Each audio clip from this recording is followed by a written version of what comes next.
How's it going, guys? Random topic of the month. We're going to talk about the quality of a game versus the amount of content it has. Alright? Nowadays, we pay $60 for our video games. Some people don't even do that. But for those of us who do, what do you think is more worth it? Would you rather buy a 10-hour long game that's really well made, that has no bugs, or maybe even less than a 10-hour long game? Or would you rather buy or pay $60 for a game that's 50 plus hours long, but it has an insane amount of content? So yeah, I'm gonna give you guys a couple examples, maybe like one of each. Um, the first off is the quality. A game that has like no bugs is near perfect in every way, and that's not even subjective. And this game is The Last of Us. Produced by Naughty Dog, who are also the same people behind the Uncharted franchise. Uncharted, alright, yeah. And a lot of other older games as well. And developed by Naughty Dog, of course. This game it's not that short, but it's not really that long either. And most people who played it once didn't really go back to it. It was a one-time game, but it was also a really amazing, well-done game. Great voice acting, great story, no bugs, like pitch-perfect gameplay almost. And great, pitch-perfect cutscenes. Yep, great cutscenes. Really good survival horror elements. The Last of Us. For those of you who have never played it before, no offense, but you're kind of an idiot. It's a really great game. I'm not even sounding like a fanboy. It's like objectively, most people agree that it's like one of the greatest games of all time.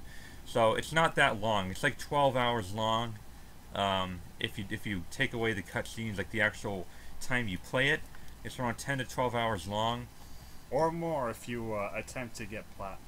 And definitely more. Like, it's going to take like dozens of hours. But the thing is, there's only replayability for those who want to find all the collectibles and whatnot, or all the, like all the additional dialogue or whatever.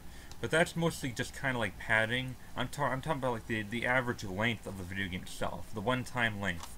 Also, don't forget about the multiplayer. The multiplayer, yeah, the multiplayer can last you a bit, but it does have quantity, just not it's not emphasized as much as its quality. So it's not the best example of a game that's quality without quantity. Maybe the best example would probably be like Journey or something. Journey is only like 2 hours long, but the presentation and the graphics are really, really phenomenal. And I heard the new game Inside on the Xbox One. It's coming out. It's coming out tomorrow on the PS4. But I heard that one was really short, but it had really phenomenal gameplay. $20 for like 4 hours of greatness. So I guess that's another good example. And now here we're gonna do a quantity example.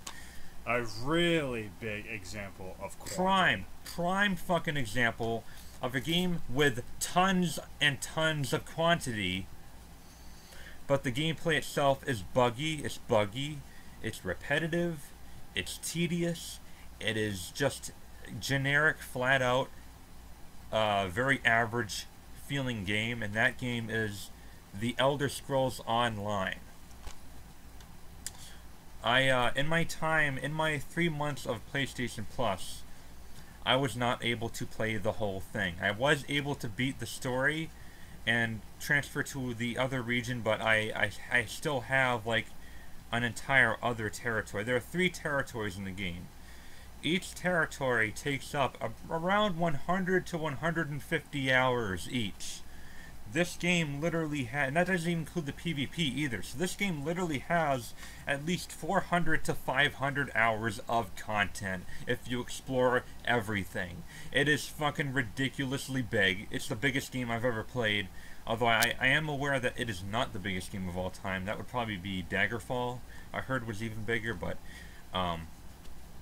Yeah, this is the longest game I've personally played, but it's just it annoys the hell out of me. It frustrates the hell out of me when I try to do a quest, and it just bugs out, and I can't really complete it. I mean, I can complete the game itself, obviously, but like there are certain quests that you just can't complete because it's constantly getting patched. This game's been getting patched since it was first released, and And the game is what, 13, 14 months old by now? just this edition alone, Tamriel Unlimited, Elder Scrolls in Online in general has been out for 2.5 years already, and it's still getting patched. Doesn't that game have an Elder Scrolls Online subscription too that you have to pay monthly for? No, that's not required for Tamriel Unlimited. With Tamriel Unlimited, you don't have to play you don't have to have the subscription. You just need to have PlayStation Plus. However, you do need a subscription to play all the DLC if you don't want to buy the Crown's microtransactions. Just to keep that in mind for you guys, for those of you who are Elder Scrolls fans but haven't played this game yet. So yeah, and I might have to just add, most Bethesda games are more quantity than quality. Most Bethesda games have bugs, like Fallout and all the other Elder Scrolls games. Like they tend to have like they're all like great games, but they all tend to have like weird bugs and stuff that distract you from the experience that you should be having, the immersion. So they're kind of notorious for giving the whole content over quality, although their games are still very fun and addicting, I might add. So yeah, big example, probably the best example of a quantity over quality game. Now there are games that are lucky enough to have both. Well, by lucky I mean developers who actually fucking care about us. Notable games, or to my knowledge, the best example would probably be The Witcher 3 Wild Hunt. It's got like over 100 hours of content, not including the DLC. 100 hours of content in the base game, and it's got a great game, great story, great combat system, just great open world, very immersive, amazing soundtrack, just a great game overall. Just overall very well made with plenty of content to keep you going. Yeah, quality and content. See, these are the types of games everyone should go for no matter what. I can think of a couple more examples, like the Mass Effect games, and like BioShock. BioShock 1 was both long and it was great. BioShocks 2 and 3 were a little short. BioShock 1 was very long and it was also very great. Another great example would be Metal Gear Solid 5: The Phantom Pain. It's got a lot of content. It's over 80 hours long, and it has amazing gameplay that's very solid. And then no pun intended. No pun intended. Metal Gear Solid. Yeah. Yes. And then another game that's also most notable too is Metal Gear Solid 5 Ground Zeroes. Yes. Yes. Hold that thought. I completely forgot about Ground Zeroes, man. Quality gameplay. It's got great gameplay. The gameplay itself is almost as good as the gameplay in Phantom Pain. I mean, I guess you could argue they're almost exactly the same. But quantity-wise, why would anyone pay $30 for around 2 hours of content, not including the padding replayability, just like the missions themselves. Long cutscenes, yeah. The beginning and end cutscenes were really long. The end cutscene is, a lot of people say that it could have easily been a gameplay scene. A gameplay demo? Yeah, you shooting the guys in Mother Base, you know? Yeah. I mean, like, come on, that could have been the only other way that this game could be good in terms of quantity is if you happen to be a trophy hunter and you want to go for 100% trophies in the game. Okay, like, look, if you try, here's the thing about Metal Gear Solid Ground Zeroes. A lot of fanboys just defend it by saying, well, yeah, replay the whole thing all over again for the badges and the cassette tapes. But that's not my point. See, I don't tend to include collectibles when it comes to casually playing through a game from beginning to end and then be like, that was worth my money. You know, that was worth my money. And then you go back and then collect everything for all trophies. I got all PS4 trophies in this game. It only took me around like 12 hours. and that included like getting stuck on hard mode for like hours. So like the main mission itself is like 1 hour long. Even though I have beaten it in 25 minutes, it's possible to beat it in 5 minutes. Um, or less. I think like the record speed run was like 3.5 minutes or something. Anyway, and it has additional missions that only take up like an extra 15 to 30 minutes at most. No, And not even like 15 minutes around.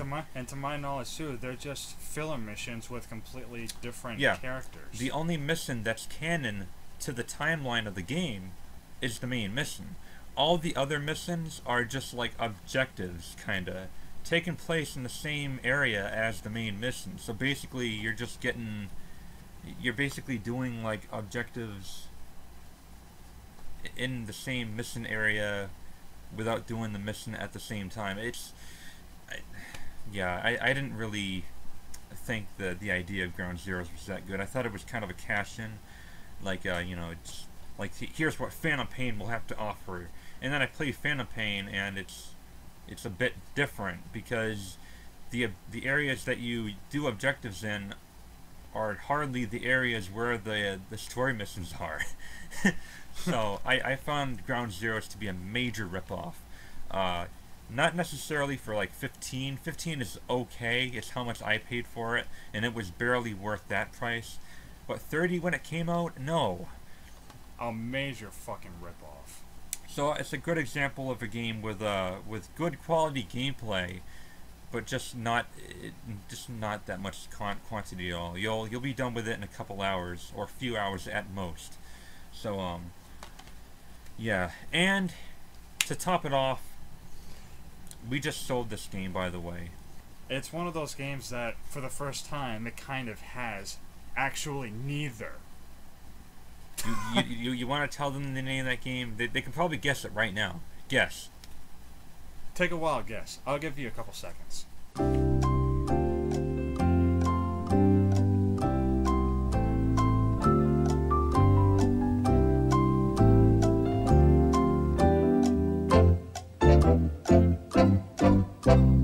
You want to do it now? Just tell Sure. them. Just tell them. The Order 1886. Let me explain. The game is around 6 hours long, and half of it is cutscene. Yes, that's right. I included the cutscene into the full length of sitting down on a TV and playing the game. And two of those chapters are strictly cutscenes alone. I thought it was more than 2. I thought it was like 3 or 4. But whatever. Yeah, there are actual chapters that are only cutscenes. And what's the fucking point of naming them chapters? What's the fucking point of doing chapter select just to watch the fucking cutscene? You might as well make it like a movie where you like combine all the scenes and make them into like squash them into a movie, kind of like how some games do in the extras. All right, quantity, yeah, 3 hours of gameplay, literally 3 hours of fucking gameplay.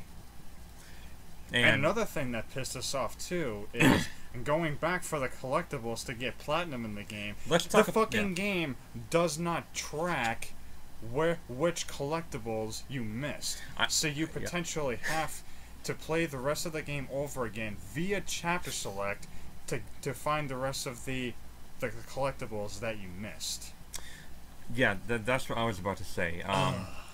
It doesn't track your collectibles. See, the thing is, the game isn't even that good quality-wise. Okay, it's like the gameplay. Despite the fact that it has arguably the best cutscenes and overall cinematography of the PS4 and Xbox One generation in general. The best thing about the game is the graphics, and that's probably the only great thing it has. It's got amazing graphics. And the seamless, what do you call it there? From graphics to gameplay. Like the transitioning. The transition. There's no load screens at all. I have to give it that. But like when you actually play the game, it's got a very fucking terrible stealth segment. Okay, it's got painfully generic combat. Okay, both the bosses in it, because there's only 2 bosses, are just copy and paste QTE werewolf fights. The stealth scenes, I might add, are kind of cute. Are kind of timing and QTE based too. Because if you get them too early or too late, then you instantly die. You instantly get shot in the fucking face and have to start all over again. So yeah, it's not really. It is not a good game. I mean, it wasn't like terrible. I mean, I was able to push myself through it. I was able to platinum in it.